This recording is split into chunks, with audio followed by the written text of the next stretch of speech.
Okay, now we're gonna delve into our first kind of lesson in theory, music theory. Technically, jazz theory, jazz harmony. Um, what's the difference? Jazz, they're kind of interchangeable terms, right? Theory is the bigger, more overarching term. Um, Harmony, specifically jazz harmony, is songwriting composition, how chords interact and interrelate and resolve to each other, chord substitutions, things of that nature. That's what we mean when we say jazz harmony. Whereas, theory covers everything: harmony, melodies, rhythms, chords, scales, arpeggios, etc., etc. So the first thing we're going to look at is what's called the harmonized major scale, where we take a major scale. That's what creates a key, right? What is a key? A key is a group of notes that has a certain tonality. A major key is based in the major scale. For example, the C major scale has no sharps or flats. Every other key has one sharp, two sharps, one flat, two flats, whatever, multiple sharps or flats. We are going to play, for these examples, in the key of G, which has one sharp, the F sharp.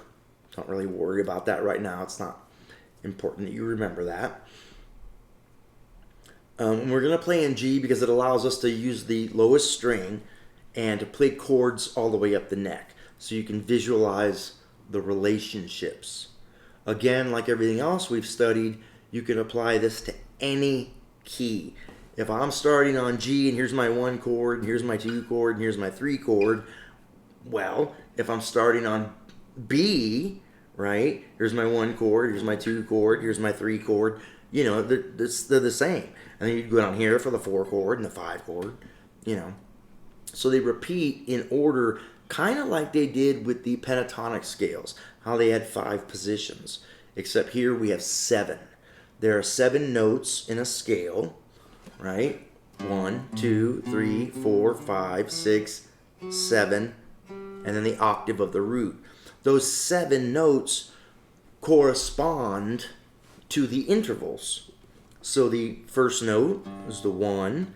The second note is the major second. The third note is the major third. The fourth note is the perfect fourth.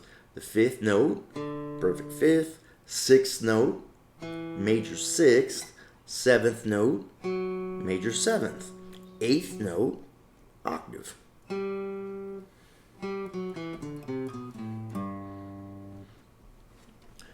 So we're going to be looking at chords. We're going to take each of those scale degrees, 1, 2, 3, 4, 5, 6, 7, and each scale degree has a chord quality, major, minor, or dominant. And this will apply to any key. We just happen to be doing it in G. So remember, chords are made up from if we take out of those 7 chord tones, I take the root, the third, the fifth, and the 7th. That gives me a chord, right? 1, 3, 5, 7 are your chord tones. In this case, the third is major and the 7th is major, so it's a major 7th chord. We're not going to be looking at triads, okay?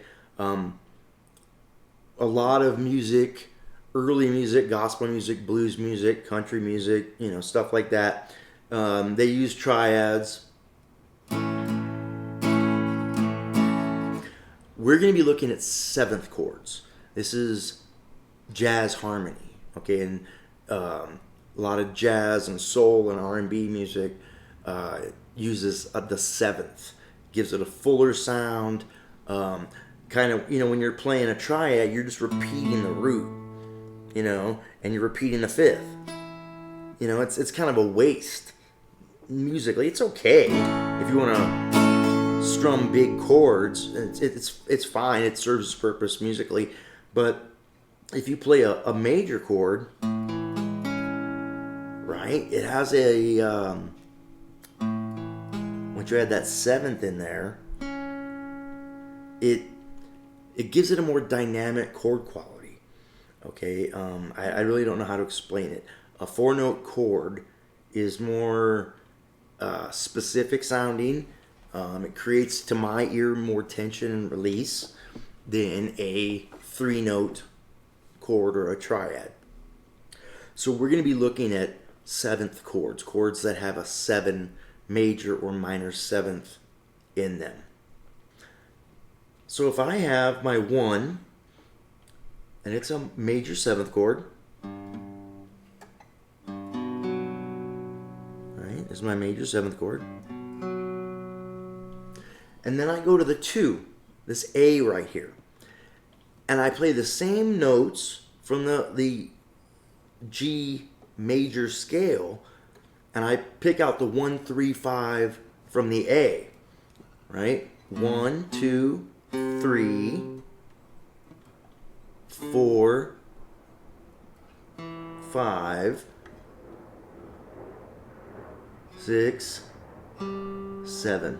So 1, 3, 5, 7 gives me a minor 7th chord. Minor 7, perfect 5th, minor 2nd, minor 3rd, root. So this chord right here, I took the same chord, instead of playing the root there with my pinky, played it with my first finger, same chord. Okay, so I'm going to move all these chords up the fretboard so you can see the relationship. Okay, so the 1 chord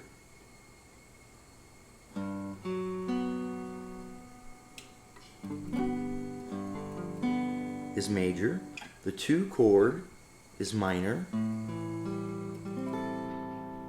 Now if I started on the 3rd of the scale, right, the B, and played the 1, 3, 5 from there, right, 1, 2, 3, 4, 5, 6, 7, I would have another major, minor chord. So the 3 chord is also minor. So I come up here, here was my 2nd chord, so here's my 3rd chord, 3 chord. And it's also a minor 7. Now if I were to, same thing, if I were to start from the 4th scale degree and find the 1, 3, 5, 7 from there, I would end up with a major chord. So we had root, 2nd, 3rd, major 3rd. Here's the 4th, and that's going to be major.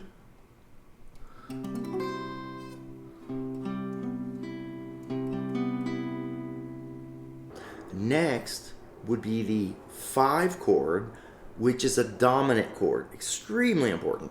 It's the only dominant chord in the key, in a major key, is the 5 chord. And so it has a root, a major 3rd, a 5th, and a minor 7th. So it's the big blues chord, right? They use dominant chords for everything. It's a great thing to know about because if you're kind of studying chord charts or trying to learn a song, you can almost instantly spot the chord by spotting a 7th chord, a dominant 7th chord, and you go, oh, that's quite possibly the chord, the 5 of the key, which would then give you an indicator for the key. Unless they're using a chord substitution trick called secondary dominance, which I'll do another video about, that uses dominant chords in a non-5th capacity. So, but for right now, the 5th is the dominant chord. Just remember that.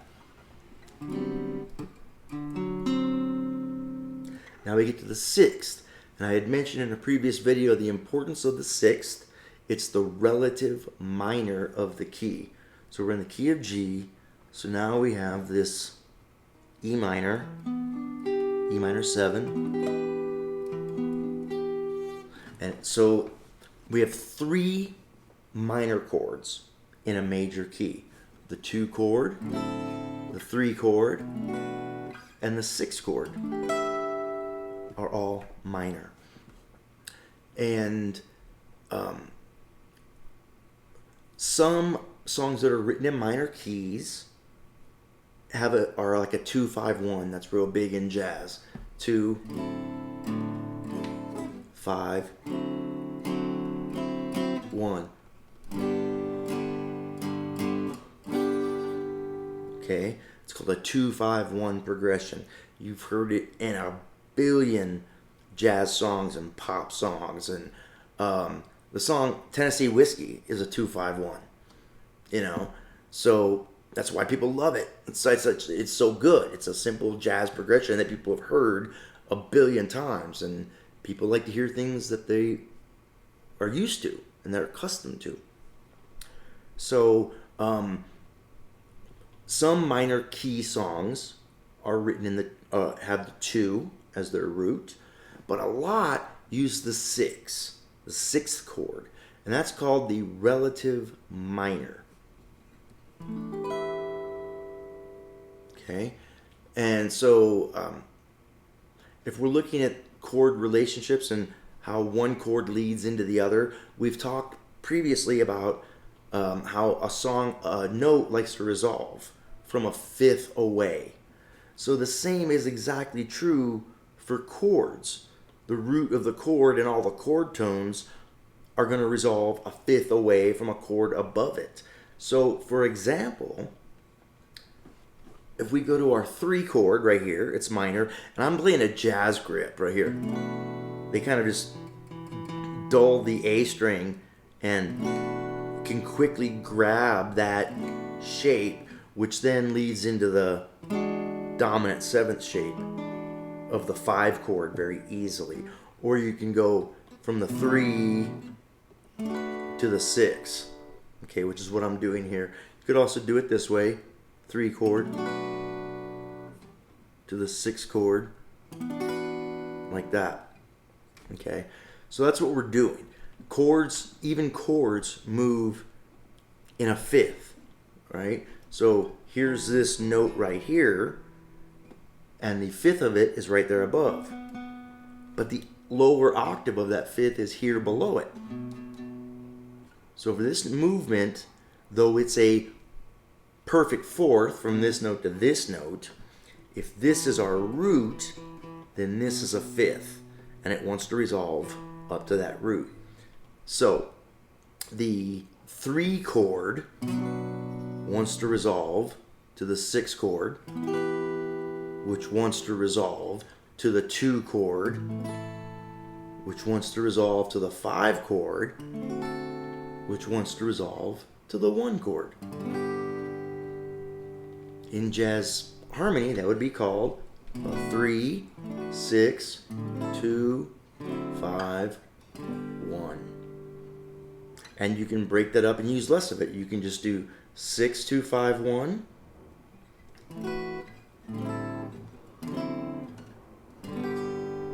You can just do 6, 2, 5.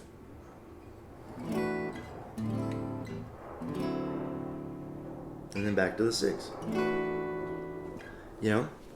So that's the beginnings of how chords based out of a major key are interrelated.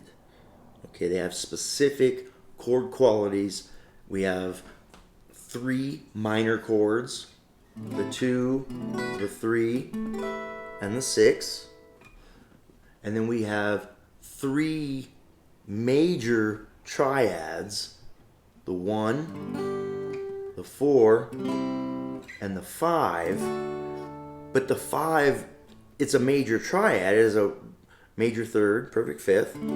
But when we add the 7th, it's a minor 7th. So it becomes a dominant chord. So it's more accurate to say we have 2 major chords, the 1, the 4.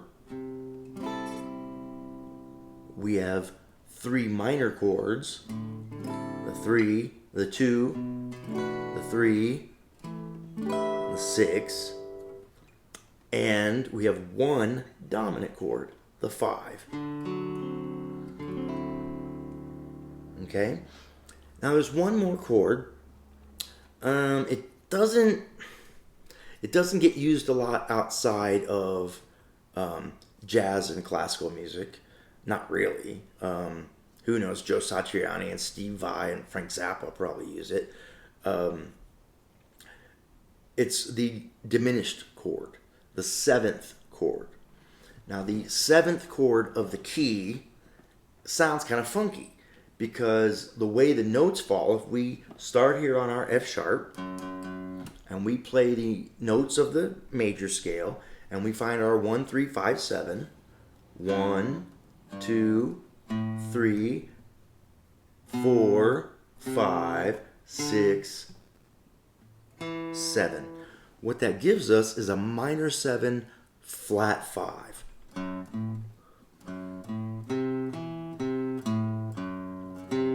That note right there. And that's known as the diminished chord.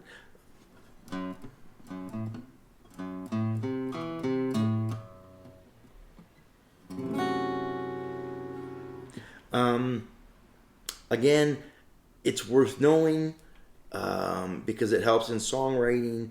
I've seen it used sometimes as a 2 in a song where the 6, right? We were talking about the relative minor.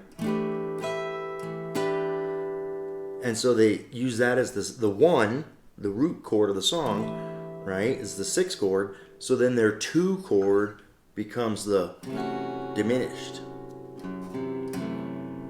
And then they'll substitute a different 5 chord to resolve back to that 6 as the root.